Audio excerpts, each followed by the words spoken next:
Carly Hinman. I'm Rachel Collins. And I'm Mr. Regner. I'm Mr. Regner. Thanks for coming today. It's a joy to be here. I'm so excited that you asked me. I'm glad you're excited. For today we have two topics. We want to talk about the holidays because we want to make a bridge from last episode, and our overarching topic, change. So starting off with our holiday. Rachel, what did we do for? Well, we had a way too long break, 2 weeks. 2 weeks is very long. Too long, as you just said. Now, to quote you on several occasions, an off day follows a day off. That's correct. That should have been on Regner Bingo. Yeah, 2 weeks is too long. And you won't get any sympathy. Teachers won't get any sympathy from the general public about having a 2-week vacation for the holidays. But it is hard to get back into the groove. It's hard to get the students functioning again. And teaching first period, like I did the day after, for the first day after break, it was like talking to mummies that day. Yeah. It was pretty tough. So My thing about 2-week breaks is that I run out of things to do. Like, I just end up just sitting on my couch. There's only so much catching up on sleep I can do. And the other thing is, too, just because of who I am, I like routine. So I like being able to get up at the same time and be able to go to work and have a purpose every day. That's what I enjoy. So if I had my way when it comes to school vacations, I would go to school 4 days a week. Make the days a little bit longer so you have the required seat time, whatever. But I would go to school Tuesdays through Fridays and have 3-day weekends. That takes care of all the disruptions of all your Monday holidays. And then I would adjust the vacations accordingly, too. And I think that would just be a better schedule. Now, your proposal makes me wonder why you stopped doing government work and became a teacher. At this point, it really quite simple. There were really two things. When I graduated, because I went to Utica College, and I graduated with a major in political science and minors in education and history. So I really, when I started to be serious and looking for jobs or whatever, I really sent out two different kinds of resumes. I sent out one to do public service, government work, if you will, and another one to teach. And in 1988, in the spring of 1988, when I graduated, I was actually hired to teach at Vvs in the middle school. But I turned the job down because I had already secured a job, a part-time job, because I was still in college when I was first hired, working for Congressman Bullard. And so I decided that was a great experience, and who knew where it might take me down the road or whatever. So I ended up staying working for his office after I that was part-time, because I was still in college that last semester. But then when I graduated, they hired me full-time and whatever. But to answer your question, why I quit, I didn't quit. I just found another opportunity working for school. But after 13 years, it just kind of felt like it was a time for change. 13 years, that. 13 years of doing a lot of good stuff and getting a lot of great experience. 13 years, it was just kind of getting to be the same old. And quite frankly, I had no interest in going to Washington to work because I could have. I was going to stay in the area. And so it was really kind of a dead end in terms of this was all there was going to be to the job that I was doing. I enjoyed it so much. I'm glad I did not take the teaching job in the middle school at the time, that I pursued that job first because I really enjoy it, because I really like the political science. I really like the government, the public service and stuff. So it was a very good experience. But after 13 years, and knowing that I would go back to teaching someday, long story short, there was an opportunity that opened up last minute in the August of 2000. They were desperate for a new teacher, and they knew I was out there, and they hired me. So, one thing I want to say, your segue into change a little, 2 seconds ago. You should have your own podcast. That was beautiful. Very smooth. Last episode I was just like, now to segue onto something else. That was good. I like that. Way more natural. Very natural. So Today's main topic is change. Change, yeah. I think I've said that like 9 times. That's okay. So now that you've talked a little bit about your teaching, you said you started in 2000, so that's 20 years now. That's pretty... Don't remind me. How do you feel about the current batch of students? Quite frankly, this is the last couple of years. This is some of the strongest, some of the, I can't think offhand of a better word than nicest, personable students on the whole that I've had in a long time. Mother Nature is a funny thing, and the natural science, the natural order of life, where there are times at VVS, and any school, there are times in my experience at VVS where we'll have 2 or 3 great years of just great kids coming through, personality, academic, or otherwise. And then, unfortunately, in the balance of life, you get 2 or 3 years where it's a bit of a challenge. And then a couple years later, it starts to swing back in the other directions. But right now, this is the most fun I've had in teaching in a few years. Oh, wow. And speaking of change, one of the reasons why is when I was asked to take on AP U.S. History. This is only my 4th year doing AP. And it was almost like when I was in Utica, working in Utica for Congressman Bowler.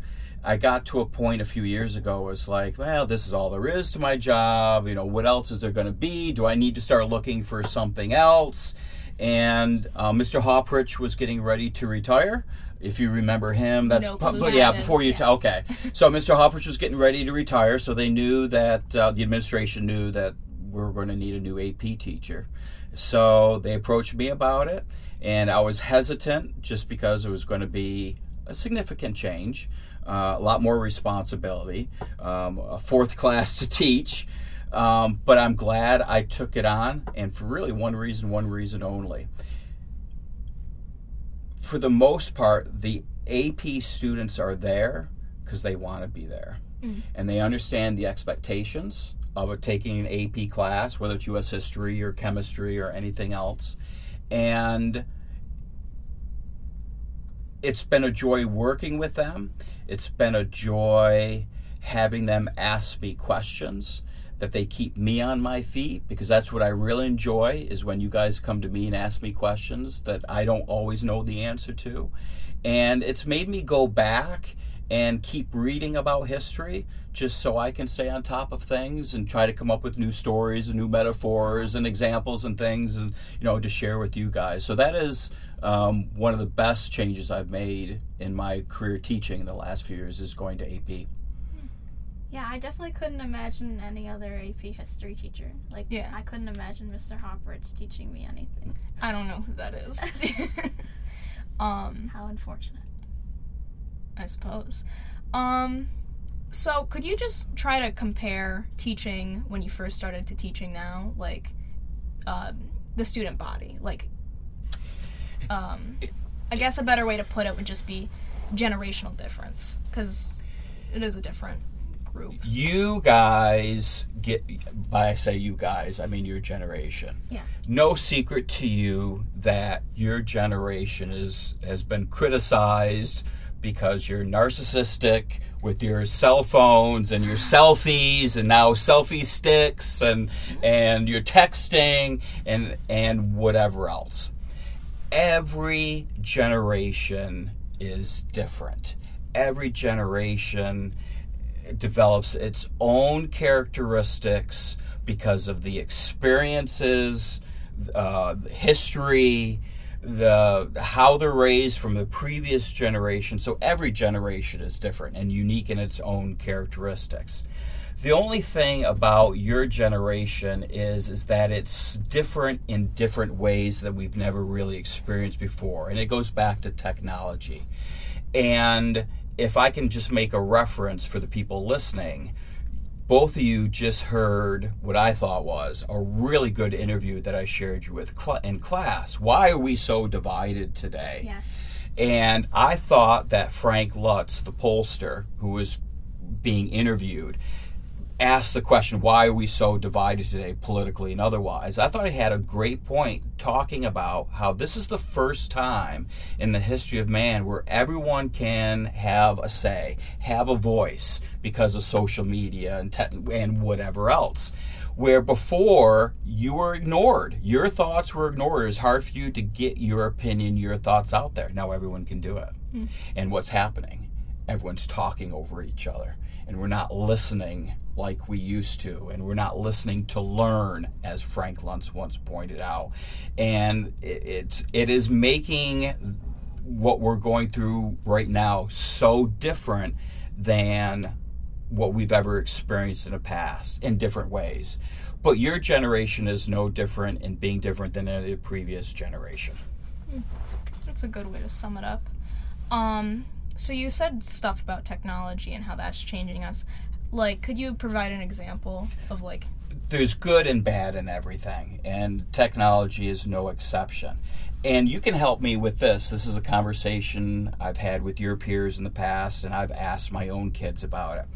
A positive of the social media, and this is purely my observations, I think one thing that's good about your generation, because of the technology, the social media, is that you have a much broader network of friends who you communicate with. And with that, a part of that, you're a lot more accepting of other people. I think that's a good thing. Do you think that's fair to say? Yeah. I mean, I know you're limited to your experiences, but I think I could make that case. When I was in high school, when you graduated, as a rule, everyone went their own separate ways when you graduated from high school. There are only a handful of people that I still are familiar with, friends in high school that I'm still in contact with. Just a handful. And I mean a handful by 4 or 5. I don't see that with your generation anymore. And even with my own kids, I find that because of social media, that they're still communicating with their friends from high school in addition to the new friends that they're making all the time. I think that's a good thing. The downside is that the phone is becoming a part of your body. It's an extension of your arm. And you guys took psych class, so I tried to hammer you guys and hit you over the head with those articles and studies have been shown that we are becoming addicted to the technology. It's disrupting our sleep. We're sleep texting now, and and I can't remember, there is a name for it when the phantom buzzes now, and where we think our phone is buzzed in our pocket, but it really didn't. Mm-hmm. So there are downsides to it too. So actually, the phantom buzzing thing, that reminds me, at work sometimes I have to answer the phone, and I'll be pushing a cart around doing reshops, and then I'm like, is the phone ringing? So I'll go to check, and nothing. Even on a landline, I'm getting that. But yeah, I'm guilty of it too. I'd like to think I'm a lot more self-aware now these last couple of years about putting my phone away and out of sight when I don't need it. But I'm finding every once in a while, if I'm in a meeting with the principal or I'm just in a meeting, whatever, and I don't actually put my phone in my pocket, I just leave it on the table, shut off, but leave it off on the table. Mm-hmm. I will find that every once in a while, just almost out of habit, in the middle of the meeting, it's there, it's like, I'll look at it, it's like, oh, nothing's going on. So it is very addictive. Mm. You know where me and Rachel's technology addiction started? I do not. Maybe not this story. No. At the very earliest, it started with those DisneyChannel.com websites and Nickelodeon, and they had all these fun games and Cool Math, and I still play Cool Math. But that's where I started doing laptop stuff, and then Then I started watching YouTube videos. And so I was already addicted to the computer before I got a phone, and I was addicted to my phone. So it's so weird thinking about how, cumulatively all the time I've spent online doing stuff since 4th grade, 3rd grade, kindergarten. That's where my technology addiction started, Rachel. I would say every kid starts with games. They get addicted to computer games, and then it's the same thing for me. Like in the morning of like 2nd grade, you're allowed to have like free time, and there's always be computers in the corner that you could go play games on. Cool math games was the go-to, really. But I'd like to, on a different note, I'd just like to mention that I heard the term a necessary evil. That's what your phone is nowadays, is a necessary evil, and I thought that was very accurate. I wanted to. I just realized they can't hear me nod, so I gotta make more sounds. But so you talked a little bit about your psych class a second ago, and does our generation continue to follow the expectations of like adolescent development? Oh, absolutely. Yeah? Yeah, absolutely. And if you remember, we talked about this in bringing up psych class, but we talked about this and about the cliques that we develop in high school and attitudes and how we develop those in your wonderful teenage years, the issues that you deal with and trying to fit in or whatever. How much has that really changed? It hasn't changed that much from generation to generation. It's still tough years. There's still pressure and stress on you to figure out what do you want to do with the rest of your life. It's hard fitting in for some people in college. It's in high school rather. It's hard in trying to figure out and find your own cliques and finding a circle of friends. And there's still peer pressure. So a lot of that has not changed. Some of the circumstances might have changed. There might be some more stress in some areas than others, but it hasn't changed that much from generation to generation. Actually, now you talking about like where stress is being focused, what do you think of Red, the dog? Well, I'm an animal person. I grew up on a farm, so I love being outside, and I love working outside, and I love mammals specifically. When I was a kid, you did not see me chasing and trying to catch frogs in the creek and snakes out in the fields or whatever else. Yes, yeah, me too. Strictly mammals. So I love animals. So I would prefer a cat. Because I'm a cat person. Yeah, high five. But yeah, I remember, that's right. I remember you're a cat person too, now that you say that. So I prefer cats, but I love all mammals. And having the dog here, I think that is awesome.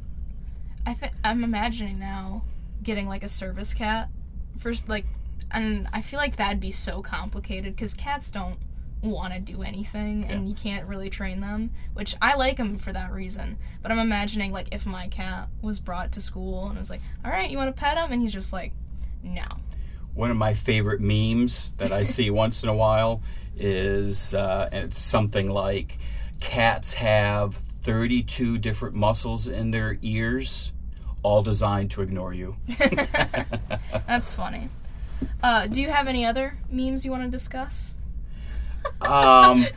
Political memes for the purpose of your broadcast today? No, I don't think so. But and you talk about change too, and how much technology is in our lives. I have a couple of my websites that I go to now to get my occasional meme fix. Take care of my occasional meme fix. Yeah. Well, I don't do Facebook, but there's a couple sources out there that just where I see memes or whatever and get some every day. So that's pretty. And then once in a while, my kids will text me something funny, a particular meme or whatever, political or otherwise. Yesterday in statistics class, Mitchell was laughing pretty hard at a meme. Yeah. A student, I shouldn't say who, showed him. But I think it's nice when we get to share stuff like that.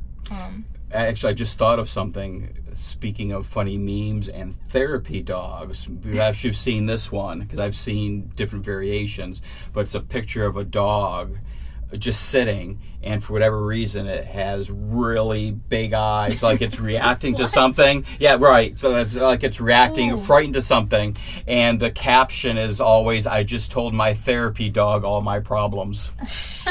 Have you ever seen the sad cat meme, actually? No, I don't think so. I'm going to show it to you. And maybe I have, but I'm just not familiar with what it's called. Oh, here it is. Oh yeah, I have. Yeah, I have seen that before. Blocked it. Dang it. Yeah. But I love that. I think it's so funny to add that face to anything. Or like here, there's one, and it's the baked potato cat, but it's crying. Oh, I love that one. Well, and I love comedy. I love, it's another interest of mine, hobby, if you will. But I love comedy. I love the old comedies. I love to laugh. Laughing is awesome. But so jokes and funny things to watch and see and whatever. But I'm old school. I go back to the Marx Brothers days and the Three Stooges days and Yes. and Oliver and Hardy days and those people. My favorite one today that my kids actually got me interested in a few years ago was Jim Gaffigan. And that was my daughter's graduation present. He was in Hershey, Pennsylvania doing his stand-up.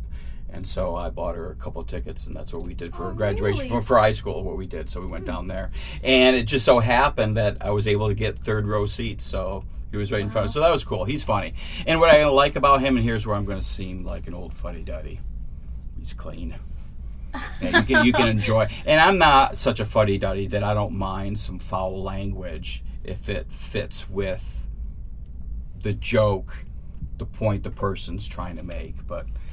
But I have my limits too, and what I don't want to hear. So I have a quick follow-up question to that, since you're mentioning like comedy specials. Does that mean you have Netflix or any other subscription service? I do. That you... But one thing, and getting back to technology and how it changes us, one thing I have changed is I am now down to, for entertainment, one television show. Oh. My wife and I enjoy Young Sheldon. We liked Bang Bang, so now we watch Young Sheldon.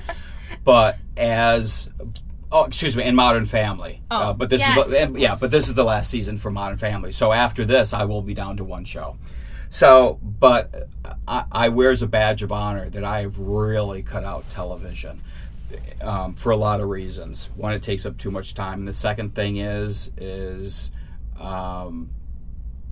I've really tried to limit my news watching too the last couple of years. So I'm down to basically one news show that I enjoy watching every day, Young Sheldon, Modern Family, and then if I really am in the mood for entertainment, I go to YouTube. YouTube's a I go to YouTube is my YouTube. big go-to. Yep. Right there. Me too. Yep, me too. And what do I usually look for? Funny stuff. Yeah. Whether it's stupid or intelligent. What do you usually search when you're looking for stuff? Well, I don't search for. Sometimes I'll search for something that I haven't thought of for a long time. Something will pop in my head. Something I might see a reference to in the news that I'm not familiar with. A person, kind of thing. But I get a lot of hits for just funny stuff. David Letterman, if you guys know Dave, but I grew up in high school and college with David Letterman, so sometimes I'll watch some classic David Letterman, sometimes I'll watch some classic Johnny Carson, interviews, history, interviews, podcasts. I listen to podcasts. The only issue I have with podcasts right now, and my son gives me podcasts to listen to. Mr. Williams just gave me a podcast to listen to. My only issue with podcasts right now is, to me, it's like cable TV. I don't want to search around for 10 minutes trying to find something to listen to. I haven't found my two or three go-to sources where, I'd kind of like to learn something new and go to it. That's the same way for me. With podcasts specifically, it's hard to find just one to stick to that you really enjoy listening to. But I do have a couple, but I'm just not in the habit of going to them regularly. But that's another thing I can look on.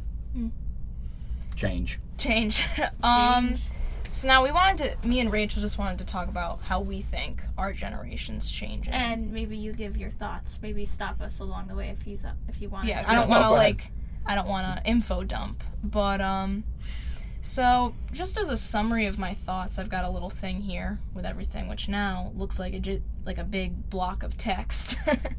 But I think that the culture we live in is a little bit more alienating than ever before, more than just social media. I think that the way we treat each other in real life, maybe this is an effect of social media, but I feel very distant sometimes. And this is me personally. And me and Rachel are very similar. We both feel this way, but so it could be biased, but that's what I was thinking. And the difference between our generation and before is a weird growth of cynicism, I think. We're constantly joking and making light of very dark subject matter. Recently, I don't know if you have seen them, but obviously there's the Iraq-Iran issues going on, which you've said not too big of a deal, at least right now. But if you go online in any, like, Gen Z occupied space, we're joking about getting drafted. And, so I thought that was weird, but, like, I'm also normalized to it. And I think the reason this has happened is because we grow up in the aftermath of 9/11, and with a lot of the nationalism and patriotism you see today, it feels kind of forced sometimes, at least from my perspective. So it's a lot easier to make fun of these, like, national events when we don't really trust the system. At least certain people don't. A lot of people in our generation do really believe in the government and patriotism, but I think that's a difference between other generations. Like, Before Rachel contributes, let me just confirm what you just said, which is what I said a little while ago. Your experiences, as you just described, your generation, are different. Mm-hmm. And so therefore you see things differently. How you perceive 9/11 and the other examples that you gave. Mine is very similar to Carly. Like, we're similar. Yes, but wait a second. My observation, though, I think Carly's a little more cynical than you. Oh yeah, for sure. I remember the first project I handed you this year. For our summer project, you're just like, please stop being cynical about the government. Well, I'm sure I said something to the effect of, don't be so cynical. You're too young to be, you're still too young to be too cynical. Mm. That's just how she is. I don't know. Yeah. Middle school took a toll on me. Well, we hang around each other too much, so we have similar thoughts, and maybe that's a problem, maybe it's not. No, it's not. But I wanted to say, in contrast to you talking about our generation, how you think we're much nicer towards each other. I think that we're very unfeeling towards, especially I see in this building, in VVS, I feel like we're not... Can you give me an example? Because you made me think of something but see if you can give me an example. I know there's always people yelling in the hallways, but they have these, like, quick reaction comments to what somebody else is doing or somebody else's opinion, and they immediately shut it down. Or they'll, like, I don't know, just get into a random fight for no reason. Like, I throughout my 4 years, I just feel like we make rude comments that don't seem to not have any meaning behind them, but they end up being hurtful towards each other, even if they don't feel like it. You know what that reminds me of? 2 years ago, sophomore year, we were in the hallway getting out of 9th period, and this one kid, he was walking by and he shouted to a guy behind us or something, like something along the lines of, what was it, going to college? And then he, called him he insulted him. I can't remember. It was so funny at the time. But I think that's an example of what you were talking about. So why are you like that? Isn't that what people are doing every day on social media and texting? Yeah. You text something, and then all of a sudden someone is woke, and like the little clip I showed you, President Obama, mm-hmm. You're so judgmental to so quickly shoot people down about their opinion and thoughts without any consideration of how other people might react to that. You're doing, I don't want to say you, we are doing that every day on social media, and of course that's going to come out in orally as well. Mm-hmm. Yeah, I was going to say, with the extension of our phones nowadays, and everything that we're, I guess you could say, vulnerable to with media or anything that people put out, or the events that have happened throughout this past decade or past 2 decades, is that I feel like we're becoming maybe a little desensitized or dehumanized towards certain things, and that reflects throughout generations, and especially here in school. So I thought your comment was very different from mine, considering I'm in Generation Z right now. I don't think they're very different. I just think that yours is an extension of what I said, that I think you guys are more accepting in terms of differences, gay rights, whatever the case may be, but you certainly are more snarky and snipey and to each other too. Snipey, I like that. So I think I think we're on the same page, Rachel. I think a big influence of the sniping, if you will, is like Twitter, right? Twitter. Because not more than just calling people out, like because of the character limit on Twitter, and people do call outs on Twitter, it has to be quick and to the point. So they go straight in. Straight in, like, I don't like you very much, and then that's it. Like, obviously, I can't say what they actually say,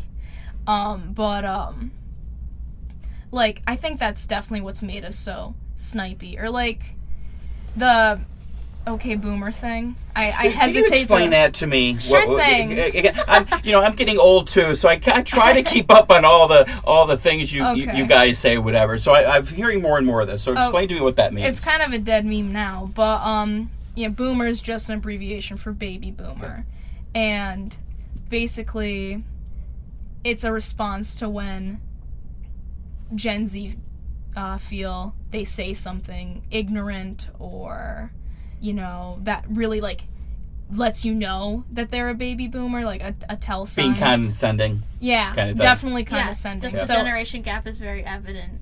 Yeah, so I hesitate to bring it up because it got very annoying to me, and I'm sure it got very annoying to other people.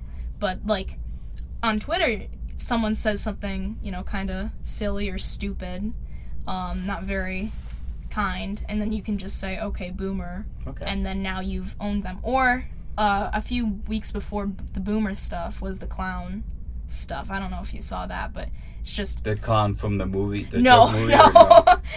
Different thing. Like, you could just say, okay, you clown. Like, so we're constantly thinking up and coming and using new words to condescend to other people. There are two things that bother me about social media, tweeting especially. One we've already discussed, and that is your point, how quickly we are to judge, call people out, the woke thing. The second thing that bothers me is how common it is now for someone to have said something stupid or tweeted something stupid when 15 years ago, when they were 13 years old or 15 years old, and now 15, 20 years have gone by, and they're being called out for a position that may no longer apply. We all change our positions and our attitudes. I certainly don't have the same political positions in 2020, the same I did when I was in high school. And the old joke about that, about that if we had cell phones when I was a kid, I'd be in trouble all the time too. Thank God there weren't cell phones to record everything that we kids were doing then, or else we would be in trouble too. There's a term for that nowadays, and it's called cancel culture. Correct. Which it just breeds hate. Absolutely. Because you're behind a screen and you don't know the person on the other Makes side. it so easy to criticize others. So cancel culture, I would say, is very big, and you're exactly right on that. So speaking of which, and keep it clean. Yeah. But speaking of which, so did any of you see Gervais's monologue for the Golden Globes? Oh no! Because what he did, you need to watch it. Go to YouTube, call it up, and I'm not a big Hollywood person anymore. I don't care about following the lives of celebrities or anything. But Ricky Gervais made the news because he gave a pretty big anti-woke monologue before the Golden Globe Awards, and he really called out a lot of Hollywood stars and all of that. I don't know how I feel about that. Well, to my understanding, this is his 4th time hosting the Golden Globes, and he's a very anti-Hollywood person, I know. So each year he says that this is the last time he'd do anything like this, and he does like polarizing comments because he's like, I'm just gonna get it all out. But he keeps doing it year after year. so the monologues and things sort of sound the same, where he's just calling out people because he says this is his last time, but then he's gonna do it again. One thing, I think, him being, as famous as he is, that's kind of like, I'm not like other girls type of thing, only he's in Hollywood, like he can't call out Hollywood while being an active part of it, I feel. But I haven't seen the monologue. Neither have I. one thing, we should move to something a little bit more fun now. This whole this whole experience has been fun. No, maybe more lighthearted. Yeah, lighthearted is a better word. So, any suggestions then? For lighthearted conversation. Anything that you wanted to bring up while you're here recording with us that maybe you've never had a chance. Now you're really putting me on the spot. Well, I can't think of anything offhand other than tell me where you are. Where are you for the fall? I think. I'm going to. We're both going to MV. Okay. Yes. I'm too cowardly to move out of my house. Okay. That only disappoints me because you have so much talent. But when you're ready, you'll know. No, I don't want to waste my money. Okay, understood. And one thing, I'm going to rib on you, Rachel. Yes. Because she's going to live in the dorms when she lives so close. I know you don't like all the cats in your house, but this is... She has got... How many now? I have 12 cats currently. I didn't want it. It just happened. So is she the crazy cat lady then? No, I like cats, but I'm not going to have 12 cats. Unceremoniously. No, it was a cat got pregnant. You can't leave the kittens out in the cold at this time of year, right? And then, oh no, one of them got... Well, that seems unfair. Better keep them all in. I personally think it's kind of fun because I love kittens, but Rachel hates it. Yes, if anybody would like a kitten... Please contact. What's your email? 20racollins@vvsschools.com. Please. .org. .org. Sorry. But please take my cats. The only thing I would suggest to you, though, and I know you're busy, you work, have a job, and whatever else. The only thing I would suggest to you is stay on campus for the entire day and don't be afraid or too cynical to try some different things. If I haven't told you already, I hope I will soon. The most important thing in college is networking. Network. Get to know different people because you'll never know where life is going to take you. You never know where you're going to get your first job, whatever the case may be. Network. Keep your door open on campus and literally or literally. Oh, yeah. Scary. If you're in the room, not all the time. No, if you haven't heard that yet, you will find that out if you're in your room on the dorms. Everyone will leave their door unless it's something new that I'm not aware of. Everyone will have their doors open. Network. So go to the library and study. Join a couple clubs. And again, what's cool about college, too, is even if you have no interest in broadcasting, get your own radio show and spin some vinyl. And even if it's the 12 a.m. shift, and spin some vinyl for a couple hours and write some columns for the newspaper or join the Young Democrat Club or Republican Club or whatever. So there are all kinds of things you can do. Outside the recording studio, I just got to catch a glimpse at Mrs. Hubbard dropping a whole whiteboard. Yeah. That was beautiful.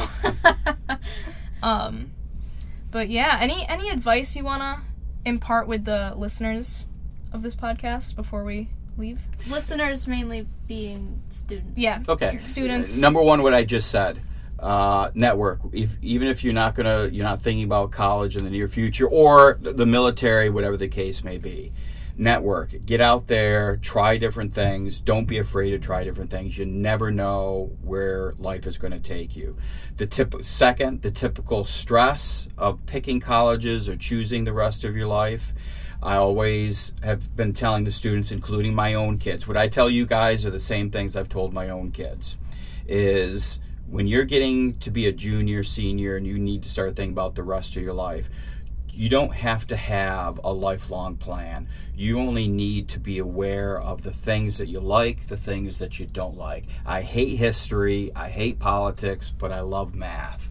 That's basically all you need to know. And then you go off to college, you take some math courses because that's what you like, and you take some different kinds of math. Then you take some electives, and suddenly you'll start to figure out what you are really more interested in. You start to hang out with more people who have similar interests, network, and it will all work out for you.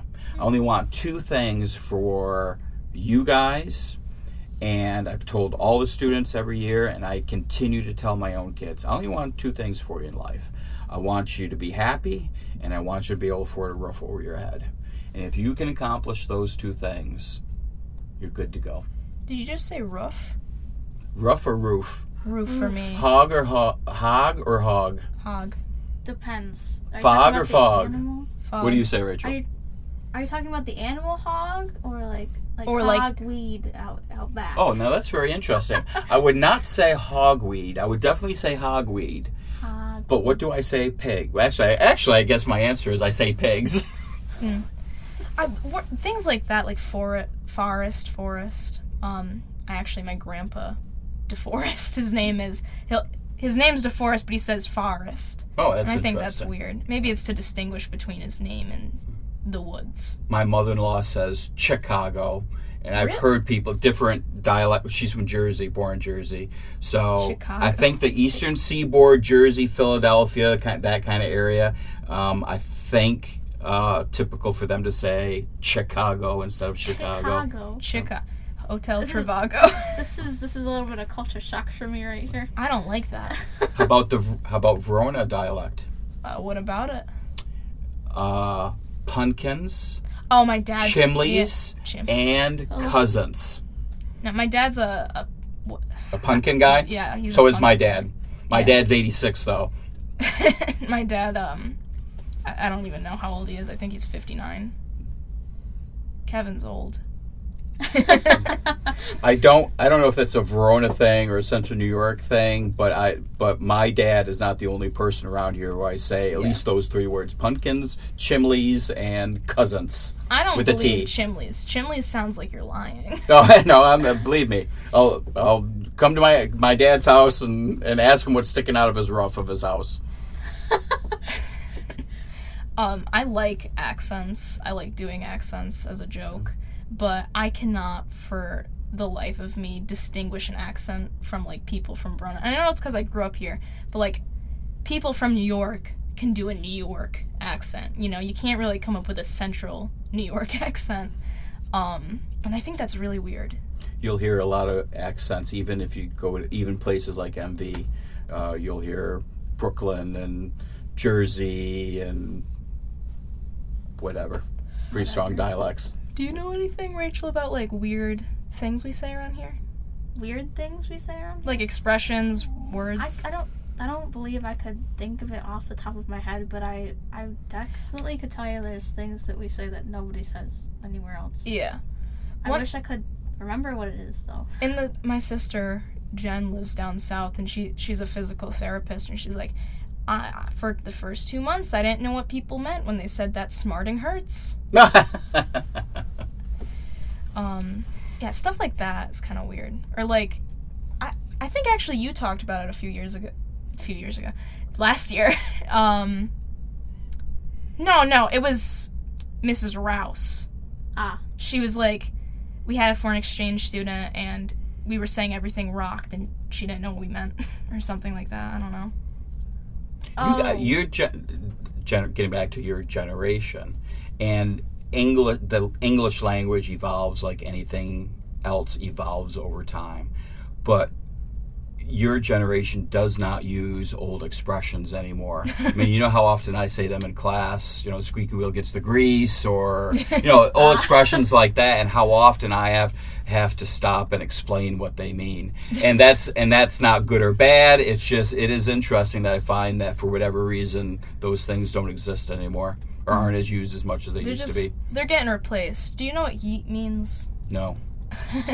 It's like to throw. Do I want to know? Yeah, it's just to throw something. Oh. Or throw some heat, you mean? throw something. Oh, okay. I feel old having to, like, have you ever seen the stories where it's like news stations explain these millennial terms, and it's like they're completely inaccurate. I would love to lie about it and just completely mislead people on slang that the teens use. Well, it's easy. It's really easy. It They're is. already doing it. When we have words like ye, it's incredibly easy. Well, there's a new one every week, so you gotta really keep up. Yote. Goat. Goat is now, it has another meaning. It means greatest of all time. Oh, that I know. You know that? Yeah, that one I know. I remember... But I only learned that recently because of a conversation I recently had with my son and talking about the quarterback for the Patriots, Brady, which is, I can't remember, Tom Brady. Yes. Travis called him a goat. I said, a goat? What do you mean he's a goat? He's the greatest quarterback ever. And then he explained to me what that meant. So... He's a goat. You are a goat. Because it used to be a goat was someone who was like a scapegoat, a failure. Yeah. He's a failure. Yeah. So I said, wow, he can't be a goat. Well, I think that wraps everything up. Not tie everything together, but to finish off, what did we talk about last time? We still don't have any social media that you can reach us at. That is correct. No, so I made one, but then I didn't. Like, I had every step, but I was like, oh, wait, I don't know if I can share this with Rachel, so I canceled it. We'll probably, like, bulk put up episode 1 and 2, so maybe we'll get, like, a flooded in of, like, feedback. Definitely not. Well, one can hope. I suppose. What was this whole thing? I'm cynical. What do you want from me? Well, I just wanted to say that right now we still are lazy in that aspect. We're procrastinating. We haven't learned There's much. a big difference between lazy and procrastinating. Mm-hmm. I'd say we're lazy. Or still trying to figure it out. Big differences. But other than that, thank you, Mr. Regner. This has been fun. One of the most fun I have, again, especially these last couple of years, it is so enjoyable when students come to me and ask me questions, whether it's my opinions or thoughts or want me to explain something to them about politics, the news, whatever. Just like at the start of this whole impeachment mess, I had a couple of kids come to me and say, what does this mean? And I really enjoy that. I love when you guys come to me with questions and thoughts. Well, yeah, like I said, I think at the beginning of the week when I talked to you, you were definitely one of the first on our list. Yeah, thanks. I appreciate that very much. We appreciate if you listen back on our first episode, I think the second half is us going, we need Mr. Regner. Yes, I do remember that. I will consider that as a plus, as a compliment. Yeah. So yeah, we're happy to have you. Thanks. This has been fun.